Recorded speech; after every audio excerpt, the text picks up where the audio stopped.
السلام علیکم ورحمۃ اللہ وبرکاتہ ان الحمد للہ والصلاة والسلام علی رسول اللہ اما بعد قال اللہ سبحانہ وتعالی افلا يتدبرون القرآن ام علی قلوب اقفالها قابل قدر علماء کرام آئی پی ایس انٹرنیشنل اسکول کے منتظمین، قابل قدر مہمانان گرامی اور پردہ نشین خواتین، آج کا یہ اجلاس آئی پی ایس انٹرنیشنل اسکول سے حافظ ہونے والے طلباء کی تہنیت میں یہ اجلاس منعقد کیا گیا ہے۔ میں سب سے پہلے ان تمام طلباء کو اور ان کے والدین کو مبارکباد دیتا ہوں کہ آج آپ کے بچوں نے زمین اور آسمان کا بہت بڑا بوجھ اپنے سینے پر اٹھایا ہے۔ یہ وہ بوجھ ہے جس کو اٹھانے سے پہاڑ بھی عاجز آ چکے تھے، اور اس حیثیت سے بھی آپ کے بچے قابل مبارک ہیں کہ اللہ تبارک و تعالیٰ نے اپنے قرآن کی حفاظت کے لیے آپ کی اولاد کو منتخب فرمایا ہے۔ اس حیثیت سے والدین کو سب سے زیادہ اللہ کی شکر گزاری ادا کرنی چاہیے، پھر حافظ قرآن تمام طلباء کو کہ اللہ تعالیٰ نے ان کے سینوں میں ان کا نور بسا دیا ہے۔ اللہ تعالیٰ ہمارے ان بچوں کو استقامت نصیب فرمائے، ان کے ذہنوں کو کشادہ فرمائے، اور ان کے سینے میں بیٹھا ہوا یہ قرآن اللہ تعالیٰ ہمیشہ کے لیے محفوظ فرمائے۔ دو تین باتیں اس دن میں آپ کے سامنے عرض کرنا چاہتا ہوں۔ سب سے پہلی بات یہ ہے کہ آئی پی ایس اسکول جو محنت کر رہا ہے، یعنی عصری تعلیم کے ساتھ مذہبی اور دینی تعلیم کو لے کر یہ بڑا لائق تحسین اقدام ہے۔ ہم مسلمانوں کو چاہیے کہ آج کے اس فتنوں کے دور میں جہاں پر دینی تعلیم کو حقارت کی نظروں سے دیکھا جا رہا ہے، اور بار بار میڈیا کے ذریعے سے یہ بات ہمارے ذہنوں میں بٹھائی جا رہی ہے کہ اگر بچہ دین پڑھے گا، حافظ قرآن ہوگا تو اس کا مستقبل کیا ہوگا، آپ پر امید رہیں ان کا مستقبل کائنات کے سب سے بڑے مالدار سے زیادہ ہوگا، زمین پر بھی اور آسمان پر بھی۔ اس سے بڑی دولت اور کوئی بھی نہیں ہو سکتی۔ آپ دیکھیں کہ ایک ماں نے اپنے بیٹے کو یہ دعا دے دی، شرارتی بیٹے کو یہ دعا دے دی کہ جا تجھے اللہ تعالیٰ حرم کا امام بنا دے، تو آپ نے دیکھا کہ اللہ نے اس کی ماں کی دعا کو قبول کر لیا اور شیخ عبد الرحمن السدیس کو حرم کا امام بنا دیا۔ اس سے بڑی دولت اور کچھ نہیں ہو سکتی، اس سے بڑی خوشی اور کچھ نہیں ہو سکتی۔ اسی لیے کبھی بھی اپنی اولاد کو عالم بنانے یا حافظ بنانے میں تحقیر محسوس نہ کریں، پہلی بات۔ دوسری بات، حافظ قرآن کی دین اسلام میں بہت بڑی اہمیت ہے۔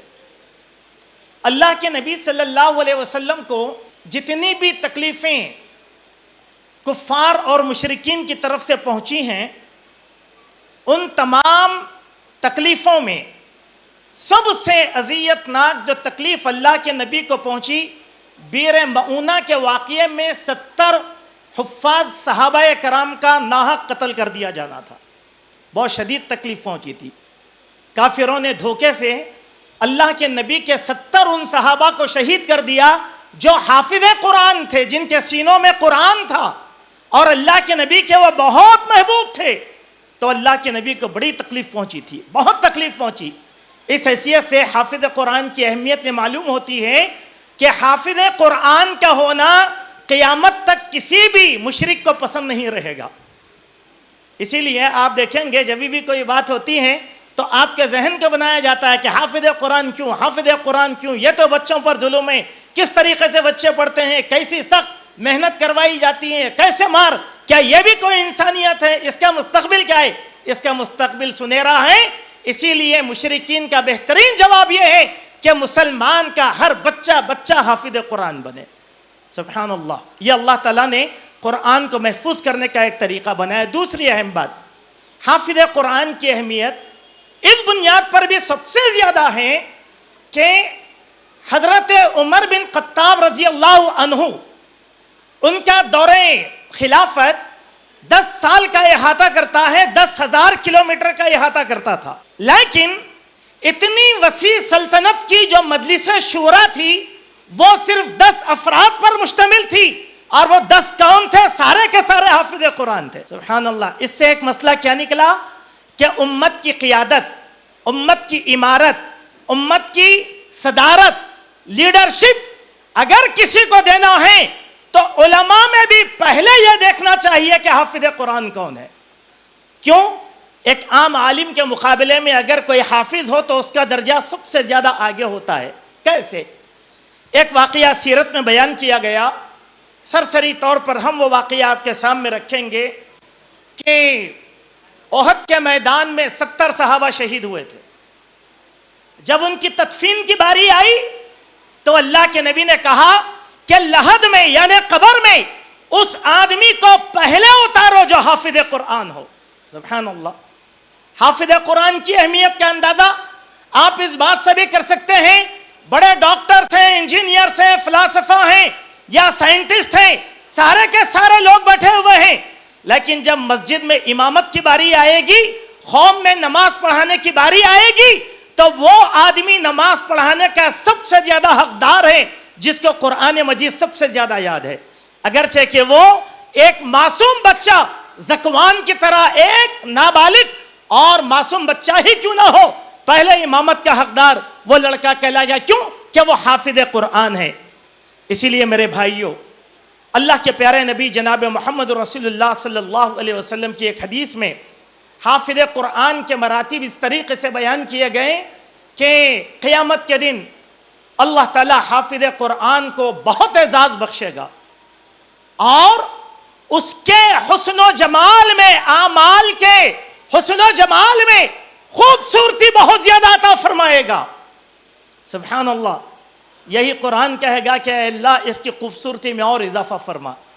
اللہ اس کے درجے کو اور بڑھائیں گے، اس کو جنت کا انتہائی خوبصورت لباس پہنایا جائے گا، اور ایک حدیث کے حساب سے اللہ تعالیٰ جنت کا تاج اس کے سر پر رکھے گا، اور آگے کہے گا اے حافظ قرآن، قرآن کی ایک ایک آیت پڑھتا جا اور جنت کی ایک ایک سیڑھی کو پار کرتا جا، چڑھتا چلا جا.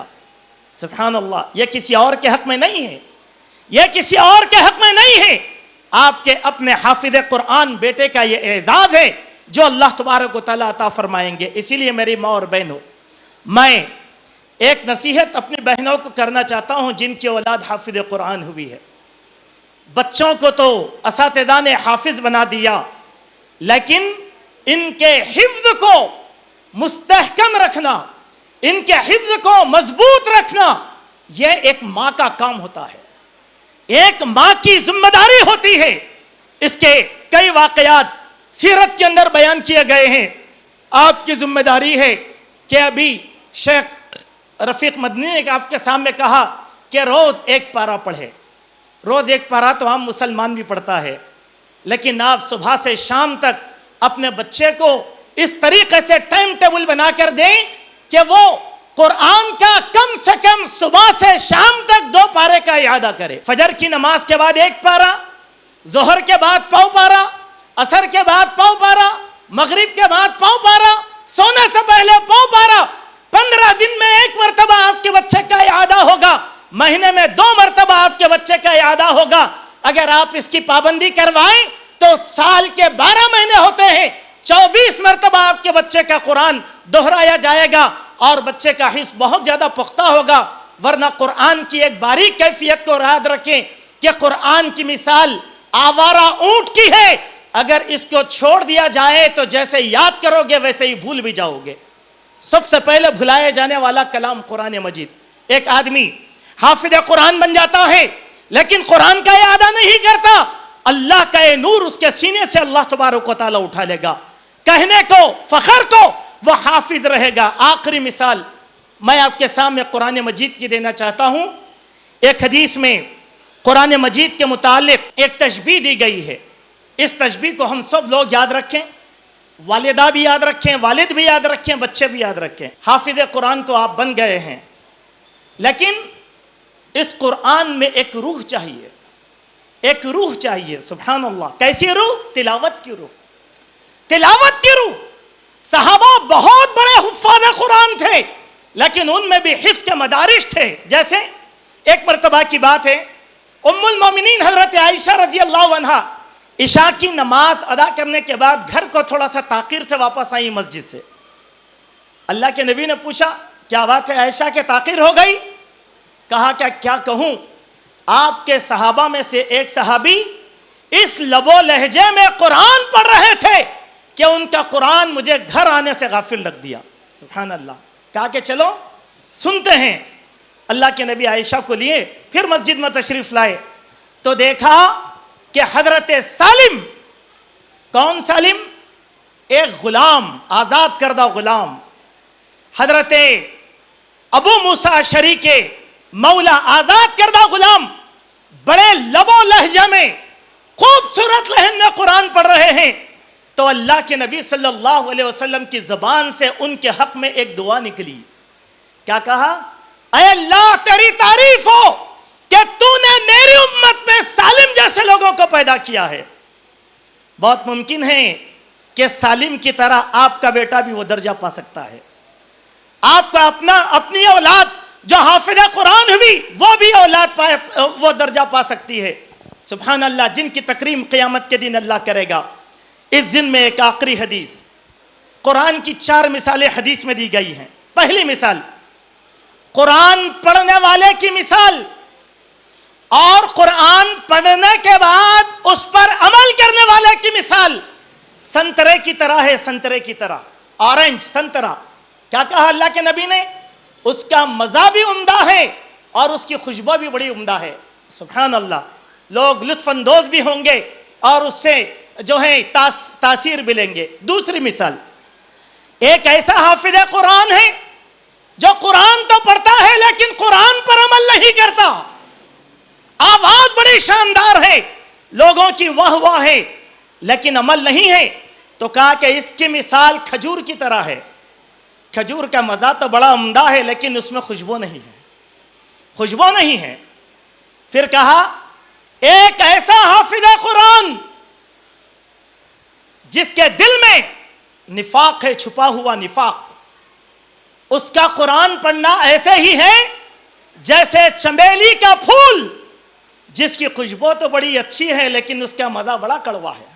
سبحان اللہ. خوشبو بڑی اچھی ہے لیکن عمل نہیں ہے. اس لیے مزہ, اس لیے کہتے ہیں دیکھو حافظ ہو کر یہ حرکت کیا, حافظ ہو کر یہ فحش کیا. اس کی مثال کیا ہے؟ چمیلی کا پھول ہے, مزہ کڑوا ہے لیکن خوشبو بہت ہے. ٹھیک ہے. آخری مثال, اللہ کے نبی نے کہا کہ ایک ایسا حافظ قرآن بھی ہے جو حافظ تو ہو گیا لیکن نہ قرآن پڑھتا ہے نہ قرآن پر عمل کرتا ہے. اس کی مثال کیسی ہے؟ اندرائن کے پھل کی طرح ہے. کانٹے والا ایک پھل ہوتا ہے, جنگلی پھل, گول, اس کے اطراف میں کانٹے ہوتے ہیں. اس کی مثال ہے. کیوں؟ اس کا مزہ بھی کڑوا ہے اور وہ بدبودار بھی ہے. یہ چند مثالیں تھیں جس کو ہم نے آپ کے سامنے اختصار کے ساتھ دیا. ہم سمجھتے ہیں کہ اس روشنی میں آپ اپنے بچوں کا مستقبل طے کریں گے. اللہ تبارک و تعالی ہم سب کو حسن عمل کی توفیق اور سعادت نصیب فرمائے.